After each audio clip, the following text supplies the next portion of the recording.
Hello everyone and welcome to a new video. Thank you so much for being here. Today I will be sharing with you my most anticipated 2025 book releases. I am going to go off of Goodreads, so just note that the publication dates might change throughout 2025. Also, the majority of these books are from authors that I already know and love. I think I only have like one new author for me. Also, these are going to be mainly fantasy, so just be aware of that. I want to share my screen. Hopefully I remember how to do that, and let's begin. Okay, so hopefully this is recording. A Sea of Unspoken Things by Adrian Young. I have read The Unmaking of Junfaro earlier in 2024 and I absolutely loved that book. I love how genre bending that book is, how it combines historical fiction with magical realism, with aspects of fantasy. I am in complete awe of Adrian Young, and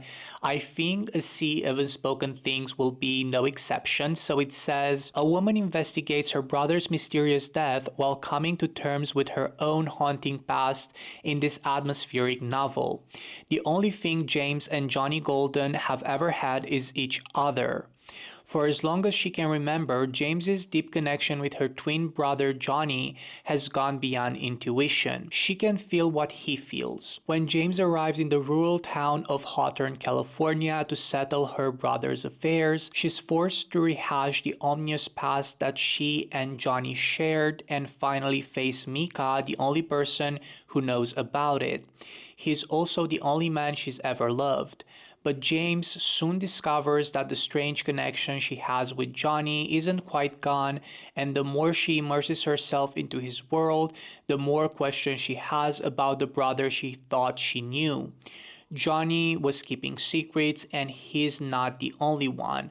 What she uncovers will push her to unravel what happened in the days before Johnny's death, but in the end, she will have to decide which truths should come to light and which should stay buried forever. This sounds absolutely amazing. In terms of genres for this book, we have a melange of different ones, which is very Adrian Young. So fantasy, mystery fiction, magical realism, mystery thriller, adult romance, urban fantasy, and adult fiction. I am very excited for this one. This comes out July 7, A Sea of Unspoken Things by Adrian Young. Next up, we have Four Ruined Realms by Mike Warland. This comes out January 7 as well. This is the continuation to Five Broken Blades. That book ended on a cliffhanger. I cannot wait to read the sequel to that.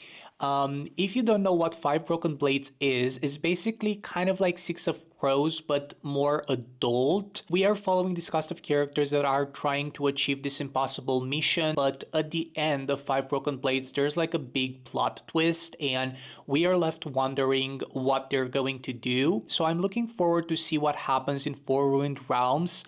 I don't know if this is going to be only a duology or it's going to be a series, so I guess I'll have to read the second one and find out. For this one, we don't have a synopsis, probably because it's better that way, because you will see with another book in this list, I have looked at the synopsis and I spoiled myself.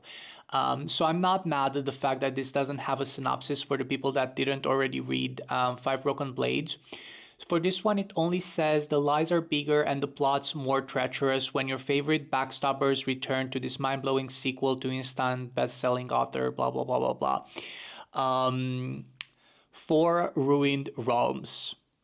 Very excited for this one. Next up, I have another sort of not sequel, not continuation, but kind of like a spin-off of a series that I, again, read and loved. You can see a theme here. This is from Sulin Khan, Immortal, comes out January 7 again.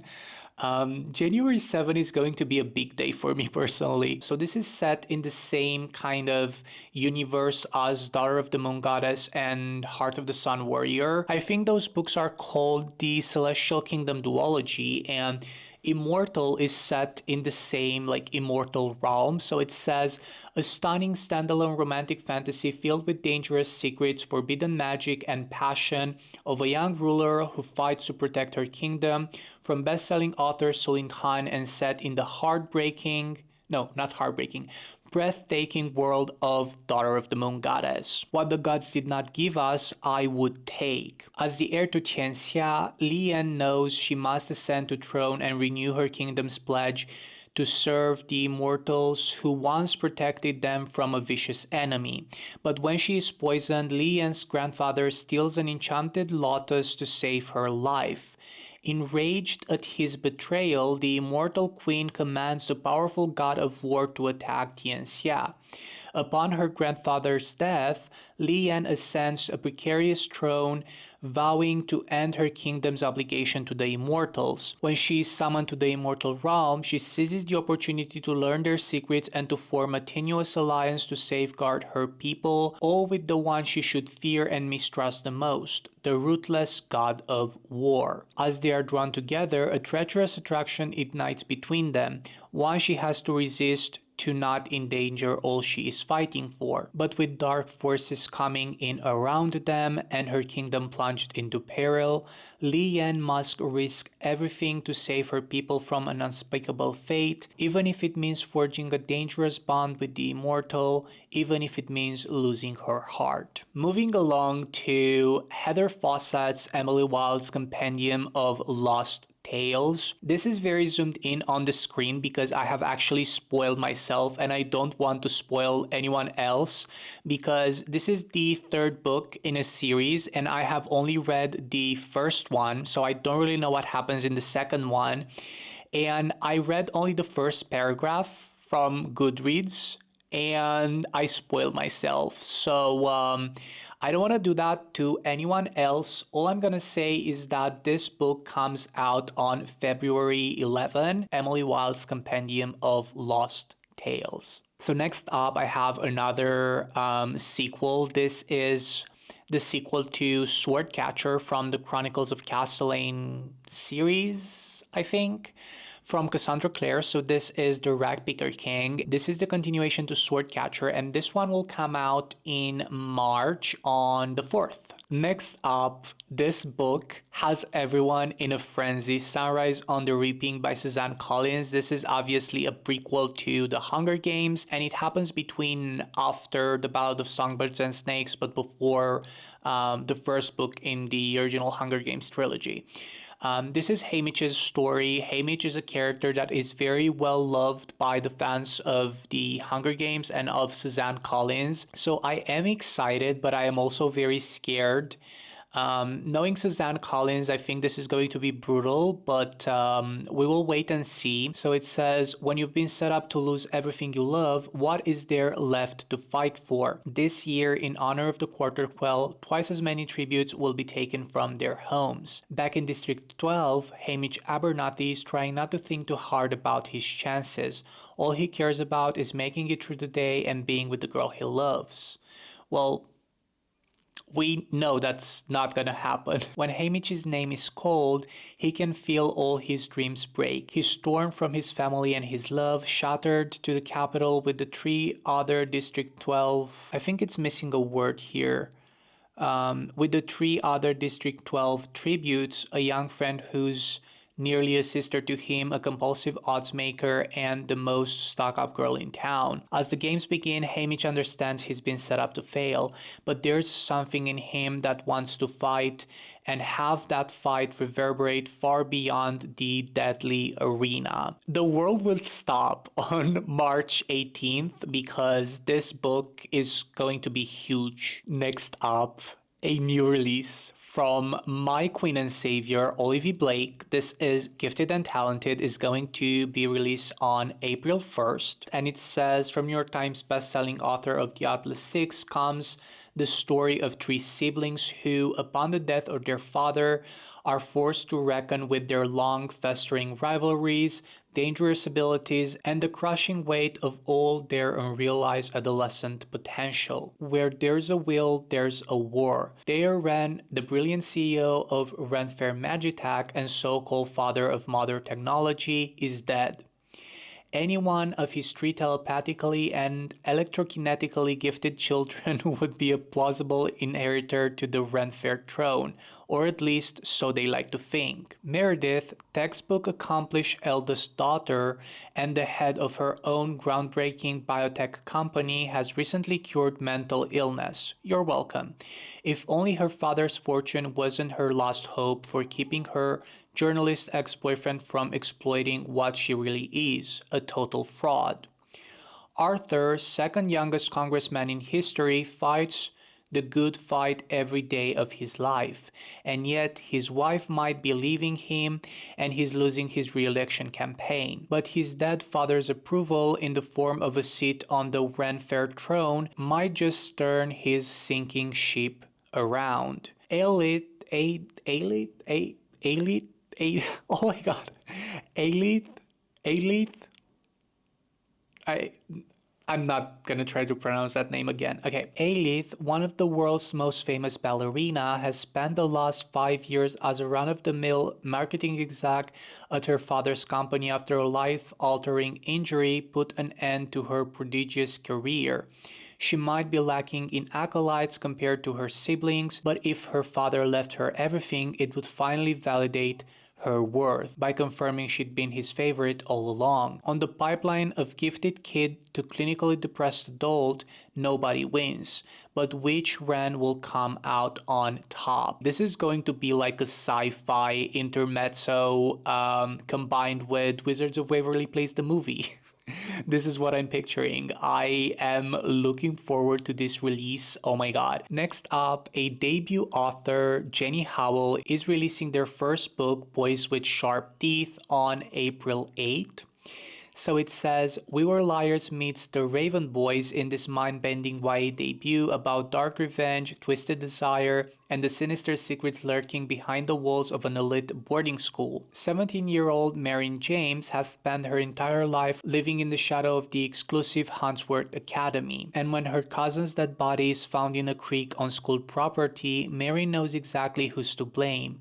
Adrian Hargraves and Henry Wu, the enigmatic yet dangerously alluring leaders of the school's social elite. Swapping her ripped jeans for a crisp prep school skirt, Marin infiltrates Huntsworth to seek justice, but her quest is quickly muddied by a confusing attraction to her new life and to the two dysfunctional and depraved boys who somehow understand her better than anyone ever has. When Marin uncovers an otherworldly secret the boys are hunting within Huntsworth's ivied gates, the lines between right and wrong, love and hate, and nightmare and reality begin to crumble, and nothing is as it seems. Welcome to Huntsworth Academy. I see here in genres vampires, and I am so ready for it. This sounds like a dark academia kind of vibe. I am very excited to read this one. Next up, I have a book from an author that I know is very popular. So on April 22, Great Big Beautiful Life by Emily Henry comes out. I have only read another Emily Henry book, which was released in 2024. It's called Funny Story, and I quite enjoyed that. This caught my eye only because it's supposed to be inspired by The Last Great American Dynasty by Taylor Swift from Folklore, and I love that song so much. So very excited for Great Big Beautiful Life. That title is kind of like a mouthful, I don't know why. So the synopsis for this one is two writers compete for a chance to tell the larger-than-life story of a woman with more than a couple of plot twists up her sleeve in this dazzling and sweeping new novel from Emily Henry. Alice Scott is an eternal optimistic, still dreaming of her big writing break. Hayden Anderson is a Pulitzer Prize-winning human thundercloud. Okay, so this is going to be like a sunshine, grumpy, No, Grumpy Sunshine. Okay. And they're both on balmy Little Crescent Island for the same reason: to write the biography of a woman no one has seen in years, or at least to meet with the octogenarian who claims to be Margaret Ives. Tragic heiress, former tabloid princess, and daughter of one of the most storied and scandalous families of the 20th century. When Margaret invites them both for a 1-month trial period, after which she'll choose the person who'll tell her story, there are 3 things keeping Alice's head in the game. 1. Alice genuinely likes people, which means people usually like Alice, and she has a whole month to win the legendary woman over. 2. She's ready for this job and the chance to impress her perennially unimpressed family with a serious publication. 3. Hayden Anderson, who should have no reason to be concerned about losing this book, is glowering at her in a shaken-to-the-core way that suggests he sees her as competition. But the problem is, Margaret is only giving each of them pieces of her story, pieces they can't swap to put together because of an ironclad NDA and an inconvenient yearning pulsing between them every time they're in the same room.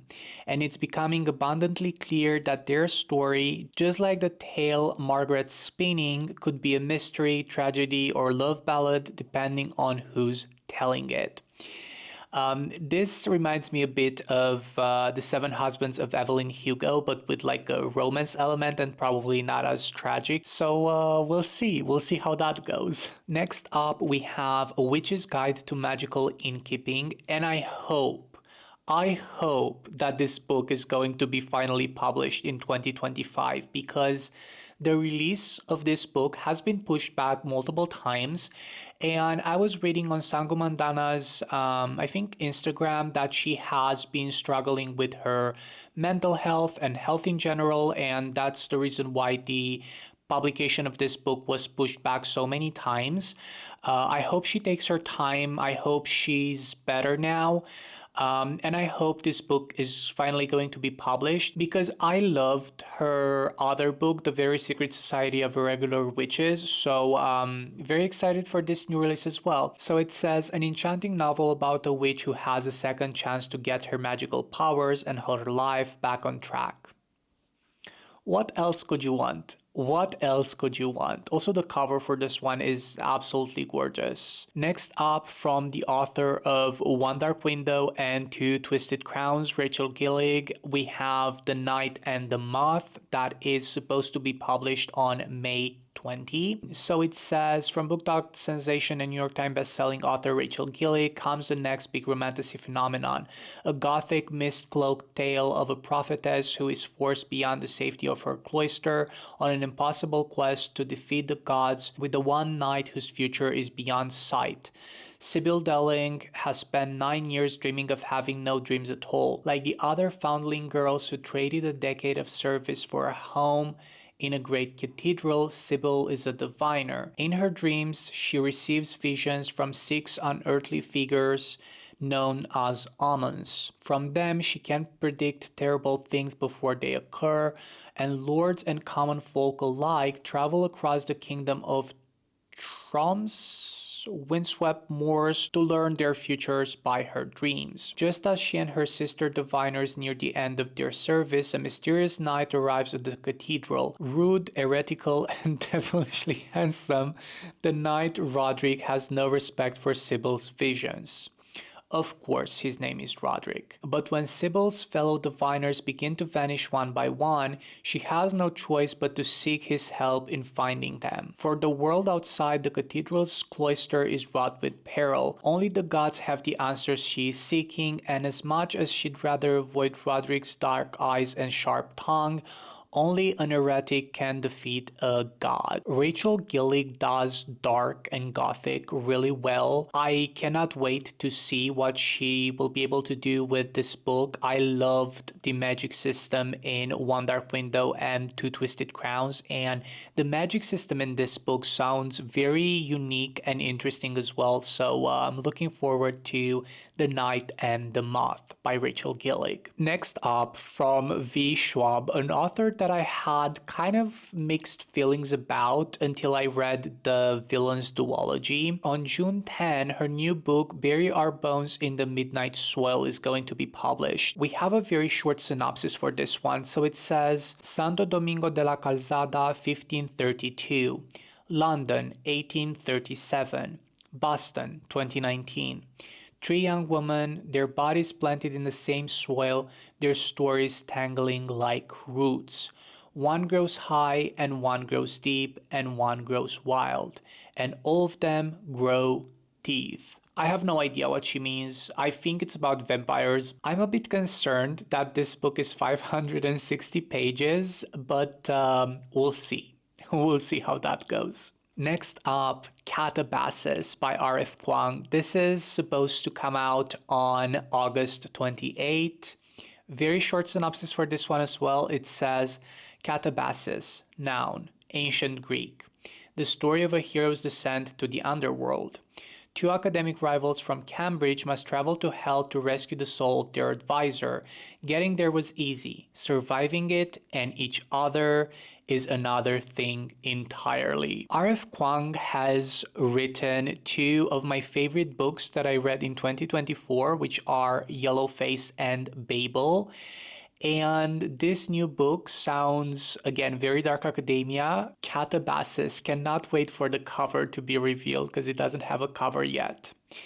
And then last but not least, we have another Olivia Blake, Girl Dinner. She had an interview, I forgot with whom or for what it was the interview or where I've seen it, but she was talking about this book and she didn't give that many details, but I went to her website and here it says Girl Dinner in October 2025, a satire about feminine craving featuring a cannibal sorority. It's giving Bunny by Mona Awad, a book that I highly enjoyed. I also read that one this year. So Girl Dinner is getting me really excited. What a treat to end this video with another Olivia Blake book. Please let me know in the comments down below what is your most anticipated release for 2025. Thank you so much for an amazing start for my YouTube journey in 2024. I wish you all a great 2025 and I guess I'll see you in the new year. Bye everyone.